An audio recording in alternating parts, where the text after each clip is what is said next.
From a candidate point of view, how do we spot the red flags? How do I know a company could be a bad company, could be a potential bad employer? What are the nitty-gritties or the signs to pay attention to in the recruitment process?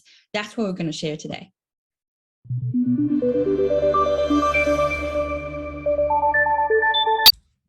Hi everyone, Jade from Career Journey Professional based in Sydney, helping you to find and land in a career that's aligned with who you are, your lifestyle and personality. So I had a COVID break, so got the COVID, but all good now. It's not that scary, especially Omicron, but still please do pay attention and boost your immune system, especially during this special time. Anyway, let's get started. I got inspired recently. I got 3 people asking me, how do I know a company could be toxic or they could be a bad employer? How do I tell from a candidate point of view? Now on the market, there are so many articles and videos and then signs and tools and assessments for employer to assess whether a candidate is good or bad. But on the contrary, as candidate, we don't have that much resources really.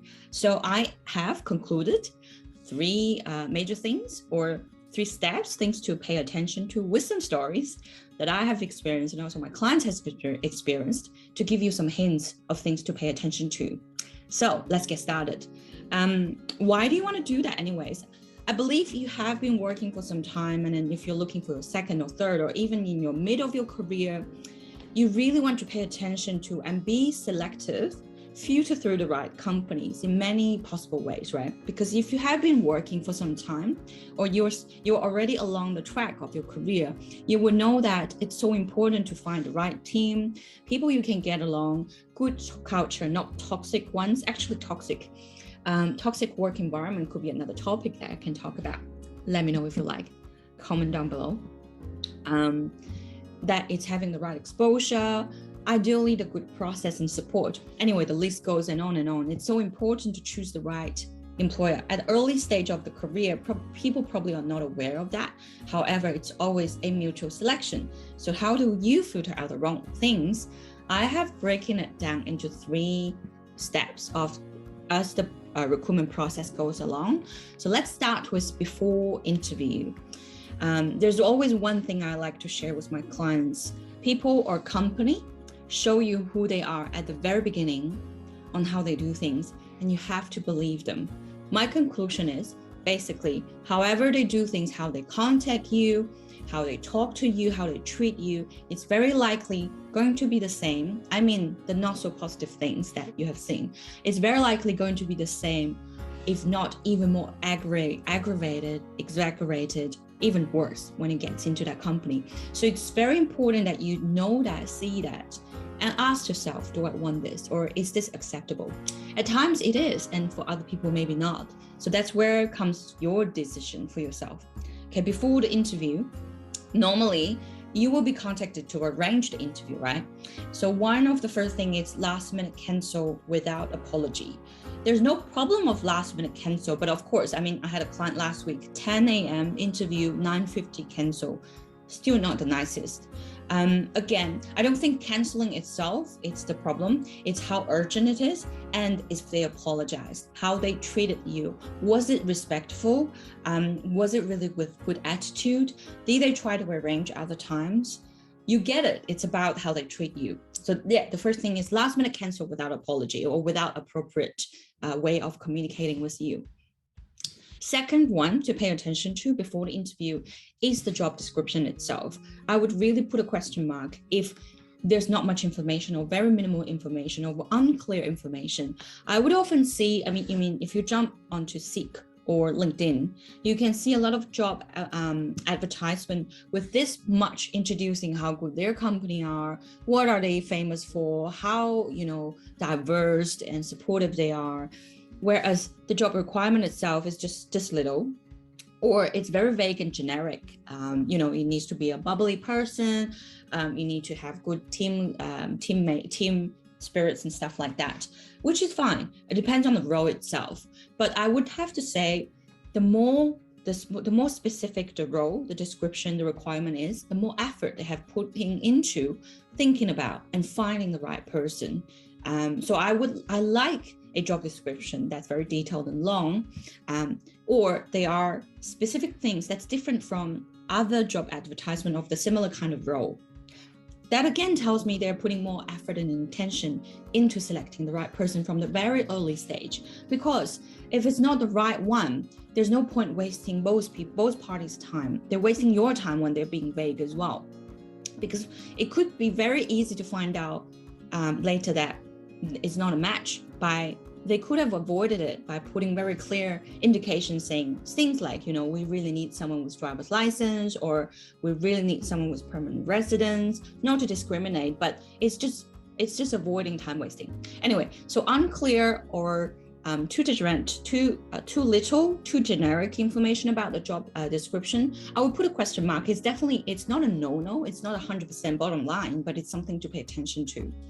And thirdly, this is on your part to do your research for that company to find out more about their reputation. Now, there are so many places you can do that. Glassdoor is the most traditional, the oldest and the biggest one to do that. Every company has their review. Some of them even break it down to different divisions, and some of them even give you their actual interview questions, and there are reviews from existing employee, previous employee, or even contractors. Now, that's a good place to see, to read, and to have a better understanding of the company.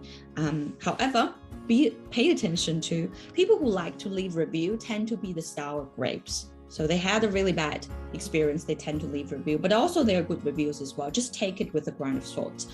And when you're doing your own research, if you're really unsure about certain companies, let's say it's a new industry, let's say it's a startup company, it can be unstable, right? So that's where you probably want to check a bit more into. And for bigger companies as well, you can look at their company introduction, what's their history, how many years have they been there, what's the employee size. This can be easily tell on LinkedIn.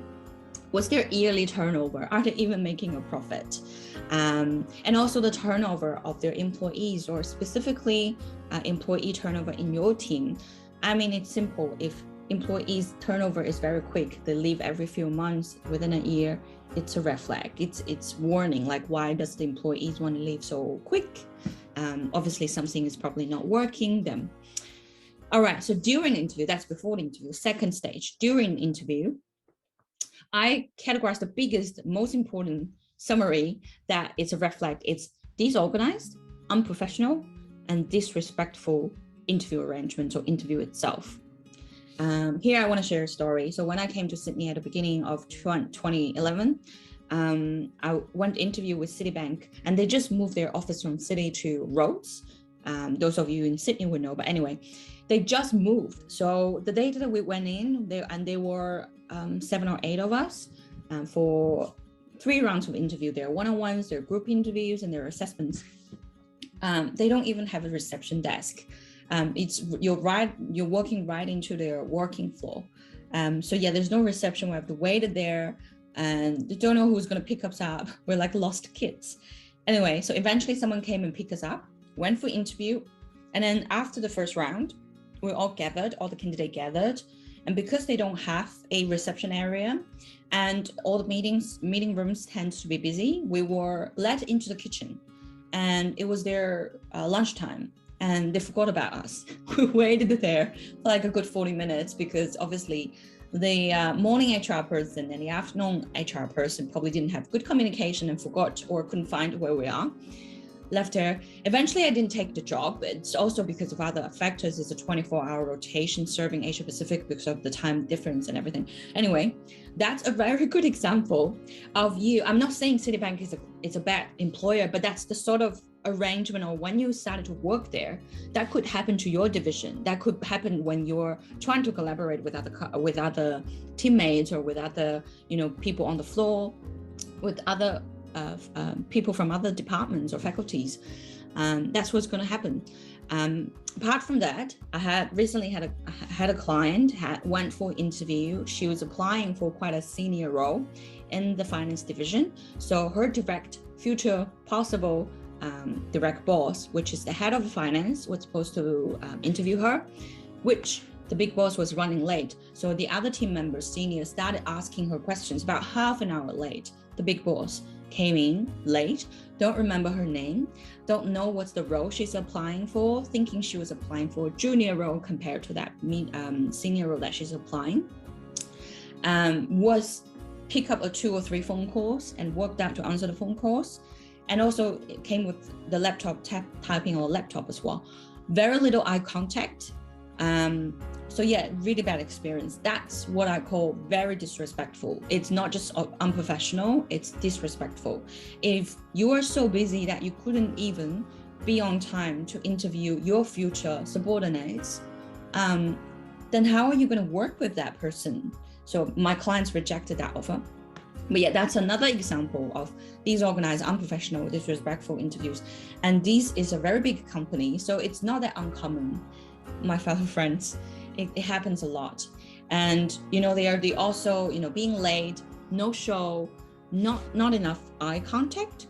It's okay that the recruiters are making notes, they can look at their agenda, but you can tell that when they're disrespected or distracted, they're not paying attention to you, they're not focused, their mind is someone else, or even just texting. That's just not professional and disrespectful. These are all red flags, especially given that these are your future colleagues, or sometimes your direct manager who you report to, or your future senior mentors, or people you work 9 to 8 hours a day.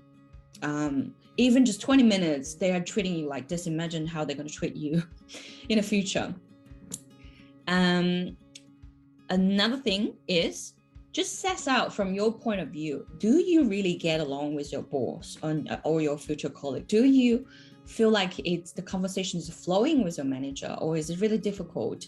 By don't flow, how do I mean? It could be things like you feel like you're explaining yourself quite clear, or you're using the industry standard phrases or expressions or processes, and they're still not getting it, or they seem confused, or you tend to talk about A, they tend to talk about B, and you just feel like you're not on the same page. It's not on the same frequency.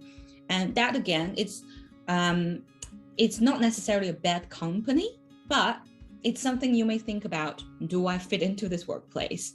Can I get along with them? Another thing is, pay attention to things that they mentioned, they're interested in, what they are doing, and the jokes they're making, where they go for holidays. If they're borderline things, like if they joke about racist or they sound a bit sexist, like they could say, oh, women tend to do less, or maybe not to that extent, because that's really inappropriate. But even just things that could make you uncomfortable, that again, it's a red flag for you to contemplate on, for you to think about, do I like that?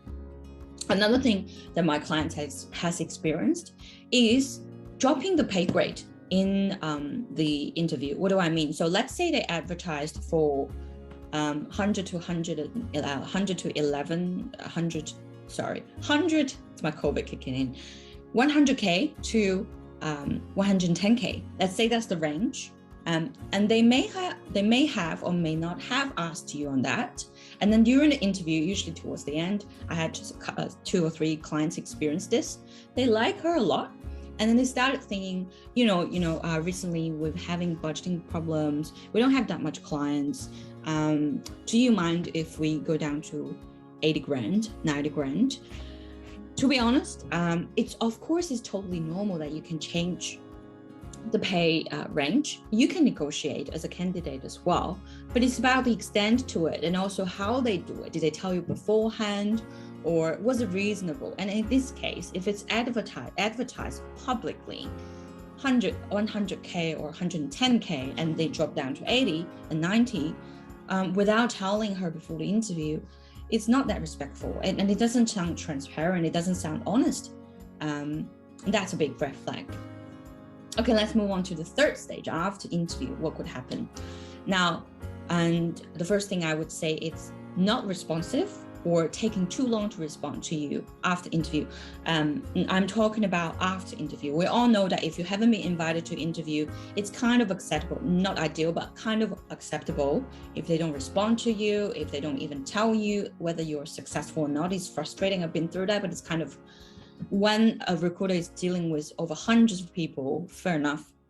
But if they invited you for interview, which is a different story, they're interested in you and they're still so slack in their communication with you, that's a big red flag. And I have to say, even me personally have experienced this with government jobs. The process takes long, and maybe they're just changing recruiters in between, and the communication is just broken. Or even sometimes I call them, email them, leave voice message, and nothing comes back. And then after I gave up, after 4 weeks, 6 weeks, suddenly they told me they're in the second round. It's different from the story they told from the beginning. And it would really put me in question as in, do I want to work for this kind of styles working? Can I fit into it? Big question. So that's a red flag. A second thing is not mentioning signing a contract and then asking you to get started right away, and also not doing the other, the normal standard in police check, reference check, security check, property check. If they're not mentioning those things, asking you to do it right away, especially contract. I have to say, with some of the immigrant employer tend to do that. They may really need you in a hurry, but they're just a bit slack and not so professional about signing contract and being formal. And I would ask you, can you accept that? Are you okay for you being the person to chase up the contract or the terms in the contract for the future as well? Are you okay with that? Another thing is changing things in the contract or being too vague or not being clear in the contract. I had a client, the contract doesn't even specify whether it's a part-time or full-time, doesn't specify the probation, or changing details in the contract, including the pay that I mentioned. There's no super mentioned, or there's no tax mentioned. Tax is not a thing. Super, it's probably more, especially immigrant employers, Chinese employers can do that. So that again, it's red flags, big red flags. If you haven't signed a contract, even you start, you have the right to walk away. You always have the right as a candidate or as an employer to choose to walk away, no matter what stage you are at. Don't feel like you're being chosen. You have the right to choose as well. All right, so that's me. Hopefully those can give you some hints on what to pay attention to and what to say no to. If you need more specific help for your career on one-on-one, reach out to me. The contact details down below. Otherwise, leave a like, subscribe, and I'll see you in the next video. Bye.